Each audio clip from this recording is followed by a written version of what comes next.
सरकार द्वारा road tap योजना के दरों में 50% कटौती किए जाने से फैसले का विरोध तेज हो गया है। महाराष्ट्र राज्य प्याज उत्पादन किसान संगठन के स्थापक अध्यक्ष भारत दिघोड़े ने इस निर्णय को किसान विरोधी बताया है। उनका कहना है कि इस कटौती से प्याज प्रसंस्करण उद्योग, निर्यातकों और किसानों को भारी आर्थिक नुकसान होगा।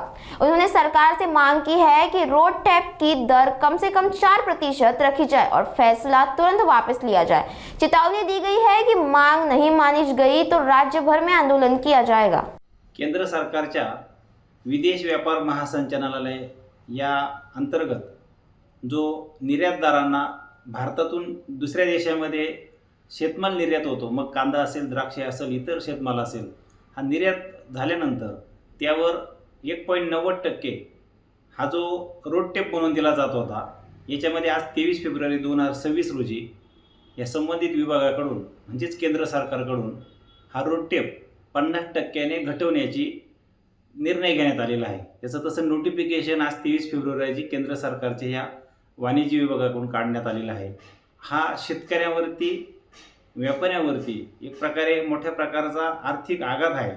कारण शेतकऱ्यांचाच शेतमाल शेतात उत्पादित होतो आणि मग तो लिलाव होऊन पुढं प्रक्रिया त्याची आणि तो निर्यात होतो। अशा शेतमालाच्या निर्यातीवरती हा जो रोड टॅप आहे हा वास्तविक किमान 5 ते 10% देणं आवश्यक असताना आता त्याच्यात वाढ करण्याचा निर्णय घेण्याऐवजी सरकारने हा एकदम तुगलकी निर्णय घेतला आहे आणि हा रोड टॅप हा 1.90% वरून 0.95% इतका कमी केला आहे, म्हणजे निम्माच केला आहे।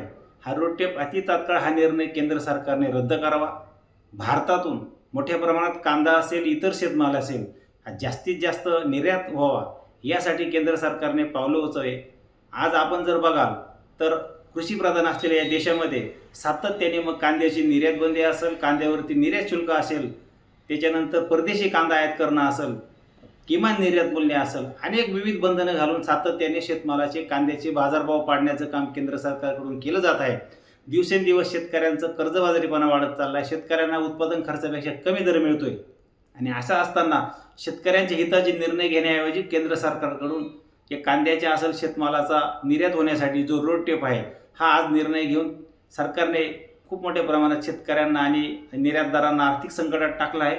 आम्ही महाराष्ट्र राज्य कांदा उत्पादक शेतकरी संघटनेच्या माध्यमातून सरकारला विनंती करत आहे की केंद्र सरकारने अति तातडीने हा निर्णय मागे घ्यावा आणि किमान 10% रोड टॅप आहे हा निर्यातीवर, शेतमाल निर्यातीवरती निर्यातदारांना लागू करावा आणि त्याचबरोबर जास्तीत जास्त कांदा असेल, इतर शेतमाल विदेशात निर्यात होण्यासाठी सरकारने पावलं उचलावी। अन्यथा महाराष्ट्र राज्य कांदा उत्पादक शेतकरी संघटनेकडून केंद्र सरकारच्या ह्या चुकीच्या निर्णयाच्या विरोधात मोठ्या स्वरूपात तीव्र राज्यात, देशात आंदोलन केलं जाईल याची नोंद सरकारने घ्यायची आहे।